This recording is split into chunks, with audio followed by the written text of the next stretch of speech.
A daily or pre-shift inspection is required by OSHA. Consult the operator's manual for your truck for proper instructions on the daily check. Follow these instructions carefully. Clark recommends you use a form to mark the results of your daily check and return the completed form to your supervisor or maintenance personnel, whichever is your employer's policy. It serves as a helpful check for both the person doing the check and the mechanic maintaining the truck. Doing a daily check helps familiarize you with all the components of your truck and keep it in a safe condition. Before performing the daily check, make sure the truck is properly parked, in neutral gear, with park brakes set, forks on the floor and the key removed. You should first do a visual check. Look for leaks under and around the truck. Check the upright for worn, misadjusted, or broken chains, damaged rails, leaky hoses or cylinders. This is a visual check only. Never put your hands, arms, or any tool or other device in the upright. Make sure the load backrest extension is secure and its welds are okay, and that the fork retention is in place. Look at the forks. Are they bent, cracked, or worn more than 10% at the heel? See your operator's manual for details on how to measure. If so, they must be replaced. Look at the overhead guard. It's there to protect you from objects falling off your forks or from nearby racks, but it's not intended to withstand a falling capacity load. Grab the overhead guard legs and give it a good shake. Its welds and bolts should be secure. Examine the tires. Cushion tires are hard rubber and are for indoor use on improved floors, such as warehouse concrete floors. Pneumatic and solid pneumatic tires are grooved and air-filled for use indoors and outdoors. Check tires for wear and proper inflation. Check for embedded nails, screws, etc., or any damage. Missing chunks and underinflation can lead to tip-overs. Look for the operator's manual, decals, and the data plate. They contain important information regarding safe operation, load center, and capacity of the truck. If any of these are missing or illegible, they need to be replaced. See the operator's manual for a listing of the decals that should be on your truck. On LPG trucks, make sure the fuel line connections are tight and the fuel tank and its mounting are in good condition. Removal or installation of fuel tanks requires that face shields and gloves be worn by the operator. On diesel, gasoline, or CNG trucks, check the fuel lines for leaks. Refer to the Clark video, Safe Handling of Fuels, for more information. On electric trucks, check the battery connections for tightness or damage. Make sure the battery is secured and the retention plates or arms on side entry battery compartments are in place. And make sure the battery cover or seat deck latches are secure. Next, check the engine, but only if it's cool. Open the engine compartment carefully and never smoke while performing this check. On internal combustion trucks, check the engine oil level, the coolant level in the recovery bottle, the fuel level, and hydraulic fluid level. On electric trucks, check the battery electrolyte level and the charge level. On both types of trucks, check the brake reservoir if it has one. Check your operator's manual for your model. Lastly, check for and note any obvious damage. The next test is the functional test to check that the truck operates properly. On IC trucks, slowly turn on the LPG or CNG fuel. See your operator's manual for specifics on your truck. Check for leaks. Do not check with your bare hands. Safely enter the truck using 3 points of contact. Sit in the seat and check the seat belt for wear and the buckle for correct latching.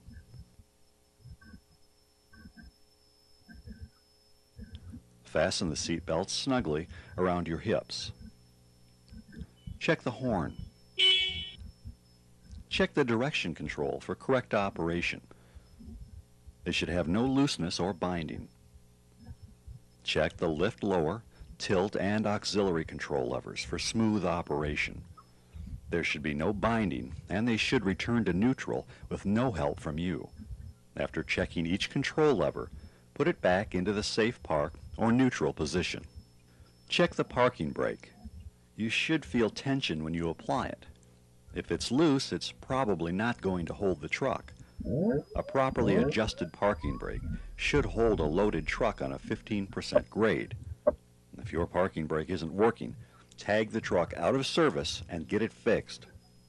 Check the brake pedal. It should feel firm and with sustained foot pressure should not slowly drift to the floor.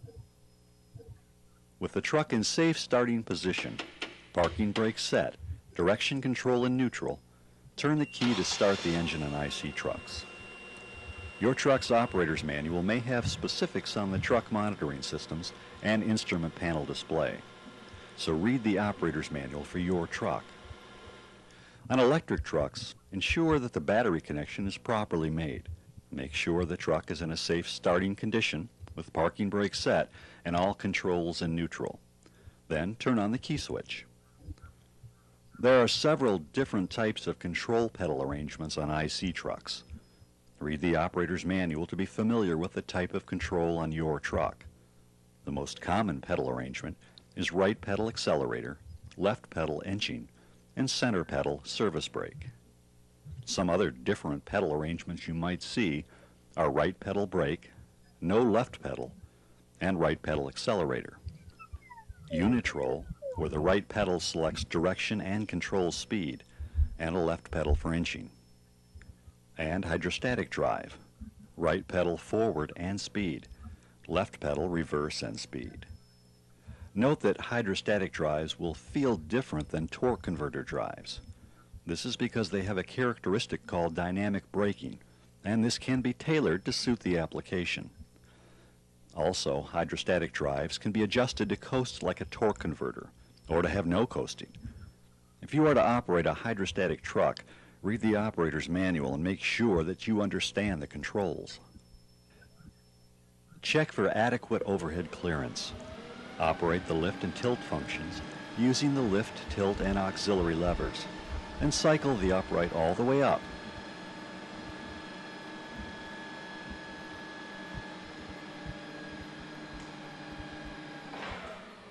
Then all the way down, and then forward and back. If the upright will not raise to the full height without making an unusual noise, this may indicate low hydraulic fluid level.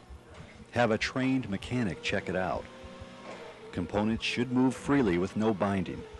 If the upright does not raise and lower smoothly, do not use the truck until a trained mechanic has corrected the situation. An upright that is not operating properly can lead to accidents. With the upright lowered to its lowest level, turn the steering wheel a full turn to its stops in each direction. The steering should operate smoothly without any looseness, binding, or unusual noises. Return the steer wheels to straight ahead, release the parking brake, and move slowly forward. Apply the service brake and come to a stop. The brake should bring the truck to a controlled stop without high pedal effort. While operating the truck, listen for any unusual noises. These indicate that something is wrong. Look behind the truck and check the floor for leaks. If your truck is equipped with lights, alarms, or mirrors, make sure they're functioning correctly and are not missing or in need of repair. If any component of the truck is missing or in need of repair, mark it on the checklist. Do not attempt to replace or repair the item unless you are trained and authorized. Instead, place a Do Not Operate tag on the truck and remove the key. Take the checklist to your supervisor or maintenance department and inform them of the problem. To summarize, OSHA requires a daily or pre-shift inspection of lift trucks. You must perform both visual and functional checks. Mark your results on an operator's check sheet, which are available from your Clark dealer. Never attempt repairs unless you're a trained and authorized mechanic. Tag out a truck needing repair and alert your supervisor or maintenance personnel. Turn in your completed check sheet to the supervisor or maintenance personnel. And last, do not operate a malfunctioning truck.